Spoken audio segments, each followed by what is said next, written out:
Genesis chapter 11. Now the whole world had one language and a common speech. As people moved eastward, they found a plain in Shinar and settled there. They said to each other, "Come, let's make bricks and bake them thoroughly." They used brick instead of stone and bitumen for mortar. Then they said, "Come, let us build ourselves a city with a tower that reaches to the heavens, so that we may make a name for ourselves. Otherwise we will be scattered over the face of the whole earth." But the Lord came down to see the city and the tower that people were building.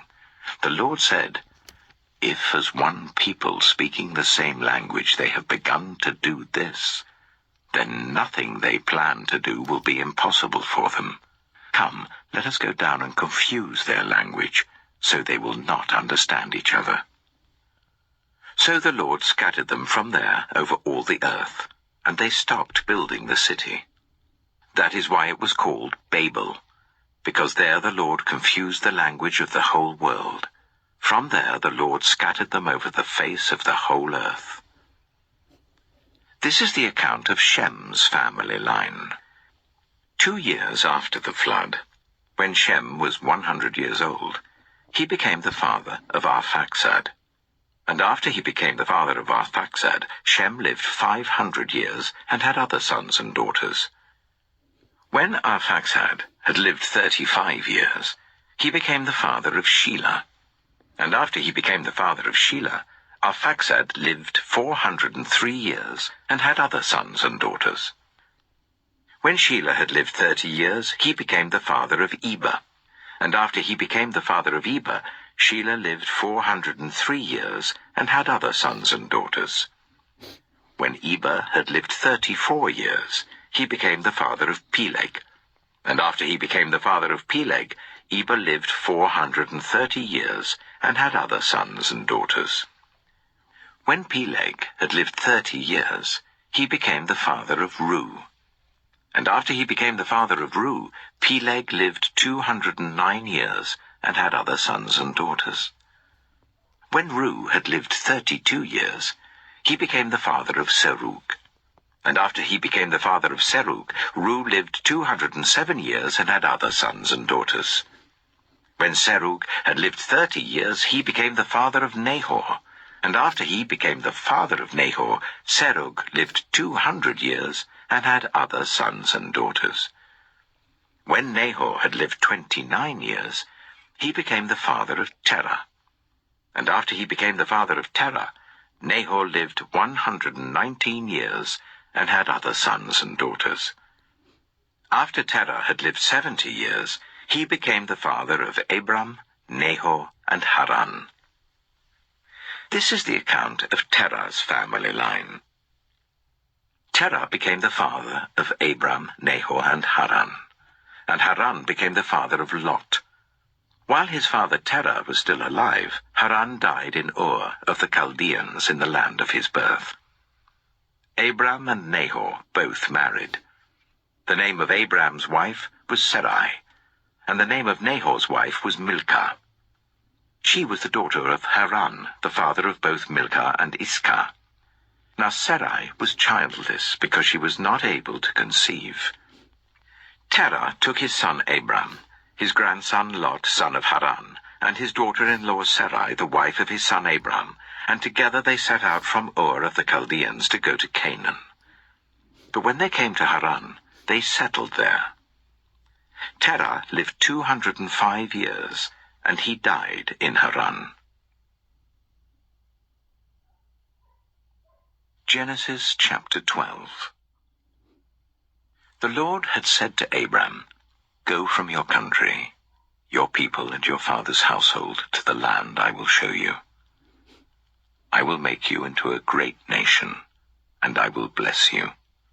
I will make your name great, and you will be a blessing. I will bless those who bless you, and whoever curses you I will curse, and all peoples on earth will be blessed through you." So Abram went as the Lord had told him, and Lot went with him.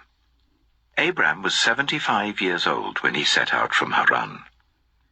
He took his wife Sarai, his nephew Lot, all the possessions they had accumulated, and the people they had acquired in Haran, and they set out for the land of Canaan, and they arrived there.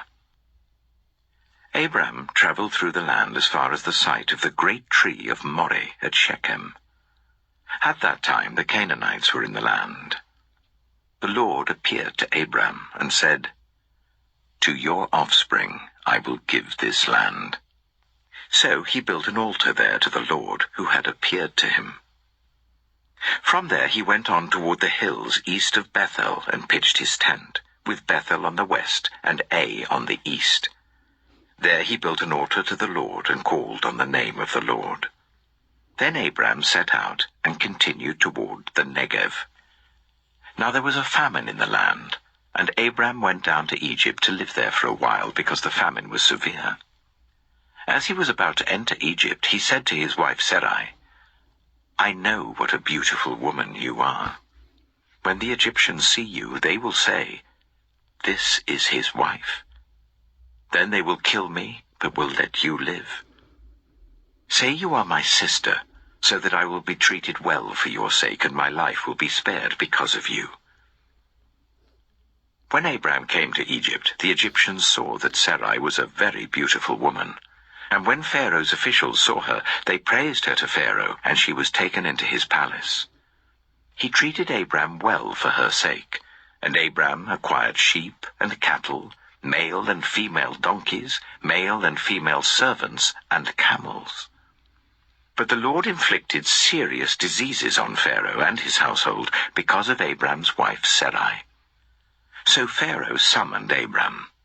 "What have you done to me?" he said. "Why didn't you tell me she was your wife? Why did you say, 'She is my sister,' so that I took her to be my wife? Now then, here is your wife. Take her and go."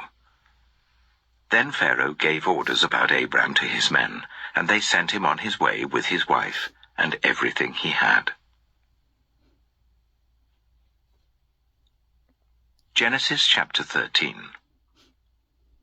So Abram went up from Egypt to the Negev with his wife and everything he had, and Lot went with him. Abram had become very wealthy in livestock and in silver and gold. From the Negev he went from place to place until he came to Bethel, to the place between Bethel and Ai where his tent had been earlier, and where he had first built an altar. There Abram called on the name of the Lord. Now Lot, who was moving about with Abram, also had flocks and herds and tents. But the land could not support them while they stayed together, for their possessions were so great that they were not able to stay together. And quarreling arose between Abram's herdsmen and Lot's. The Canaanites and Perizzites were also living in the land at that time. So Abram said to Lot, "Let's not have any quarreling between you and me and between your herdsmen and mine. For we are close relatives. Is not the whole land before you? Let's part company. If you go to the left, I'll go to the right. If you go to the right, I'll go to the left." Lot looked around and saw that the whole plain of the Jordan toward Zoar was well watered, like the garden of the Lord, like the land of Egypt. This was before the Lord destroyed Sodom and Gomorrah. So Lot chose for himself the whole plain of the Jordan and set out toward the east. The two men parted company.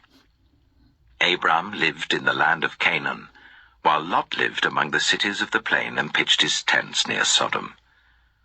Now the people of Sodom were wicked and were sinning greatly against the Lord. The Lord said to Abram, after Lot had parted from him, "Look around from where you are to the north and south, to the east and west. All the land that you see, I will give to you and your offspring forever. I will make your offspring like the dust of the earth, so that if anyone could count the dust, then your offspring could be counted. Go, walk through the length and breadth of the land, for I am giving it to you." So Abram went to live near the great trees of Mamre at Hebron, where he pitched his tents. There he built an altar to the Lord. Genesis chapter 14. At the time when Amraphel was king of Shinar, Arioch, king of Elasa, Kedorlaomer, king of Elam, and Tidal, king of Goyim, these kings went to war against Bera, king of Sodom, Bersha, king of Gomorrah, Shinab, king of Admah, Shemeba, king of Zeboim, and the king of Bela, that is Zoar. All these latter kings joined forces in the valley of Siddim, that is the Dead Sea Valley. For 12 years they had been subject to Kedorlaomer, but in the 13th year they rebelled. In the 14th year, Kedorlaomer and the kings allied with him went out and defeated the Rephaites in Ashtaroth-Karnaim, the Zuzites in Ham, the Emites in Sheva, Kiriathaim, and the Horites in the hill country of Seir as far as El-Paran, near the desert. Then they turned back and went to En-Mishpat, that is Kadesh, and they conquered the whole territory of the Amalekites, as well as the Amorites who were living in Hazazon-Tamar. Then the king of Sodom, the king of Gomorrah, the king of Admah, the king of Zeboim, and the king of Bela, that is Zoar, marched out and drew up their battle lines in the valley of Siddim against Kedorlaomer, king of Elam, Tidal, king of Goim, Amraphel, king of Shinar, and Arioch, king of Elasa, 4 kings against 5. Now the valley of Siddim was full of tar pits. And when the kings of Sodom and Gomorrah fled, some of the men fell into them, and the rest fled to the hills. The 4 kings seized all the goods of Sodom and Gomorrah, and all their food. Then they went away. They also carried off Abram's nephew, Lot, and his possessions, since he was living in Sodom. A man who had escaped came and reported this to Abram the Hebrew. Now Abram was living near the great trees of Mamre the Amorite, a brother of Eshcol and Ane, all of whom were allied with Abram. When Abram heard that his relative had been taken captive, he called out 318 trained men born in his household, and went in pursuit as far as Dan. During the night, Abram divided his men to attack them, and he routed them, pursuing them as far as Hobah, north of Damascus. He recovered all the goods and brought back his relative Lot and his possessions, together with the women and the other people. After Abram returned from defeating Kedorlaomer and the kings allied with him, the king of Sodom came out to meet him in the valley of Shaveh, that is the king's valley. Then Melchizedek, king of Salem, brought out bread and wine. He was priest of God Most High, and he blessed Abram, saying, Blessed be Abram by God Most High, creator of heaven and earth, and praise be to God Most High, who delivered your enemies into your hand. Then Abram gave him 1/10 of everything. The king of Sodom said to Abram, Give me the people and keep the goods for yourself. But Abram said to the king of Sodom, With raised hand I have sworn an oath to the Lord, God Most High, creator of heaven and earth, that I will accept nothing belonging to you, not even a thread or the strap of a sandal, so that you will never be able to say, I made Abram rich.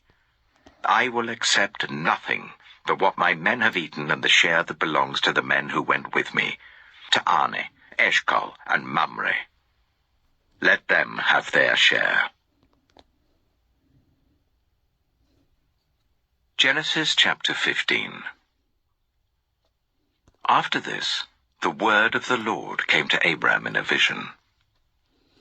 Do not be afraid, Abram. I am your shield, your very great reward. But Abram said, Sovereign Lord, what can you give me since I remain childless? And the one who will inherit my estate is Eliezer of Damascus. And Abram said, You have given me no children, so a servant in my household will be my heir. Then the word of the Lord came to him. This man will not be your heir, but a son who is your own flesh and blood will be your heir. He took him outside and said, Look up at the sky and count the stars, if indeed you can count them. Then he said to him, "So shall your offspring be." Abram believed the Lord, and he credited to him as righteousness. He also said to him, "I am the Lord, who brought you out of Ur of the Chaldeans, to give you this land to take possession of it." But Abram said, "Sovereign Lord, how can I know that I will gain possession of it?" So the Lord said to him, "Bring me a heifer, a goat, and a ram, each 3 years old, along with a dove and a young pigeon." Abram brought all these to him, cut them in two, and arranged the halves opposite each other. The birds, however, he did not cut in half.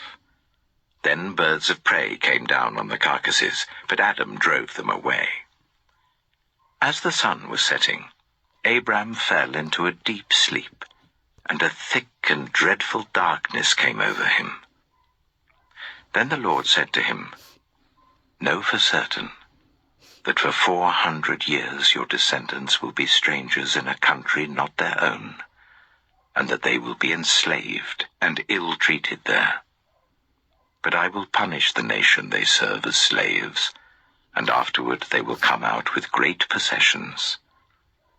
You, however, will go to your ancestors in peace and be buried at a good old age. In the 4th generation, your descendants will come back here, for the sin of the Amorites has not yet reached its full measure." When the sun had set and darkness had fallen, a smoking brazier with a blazing torch appeared and passed between the pieces. On that day the Lord made a covenant with Abram and said, "To your descendants I give this land, from the Wadi of Egypt to the great river, the Euphrates, the land of the Kenites, Kenizzites, Kadmonites, Hittites, Perizzites, Rephaites, Amorites, Canaanites, Girgashites, and Jebusites."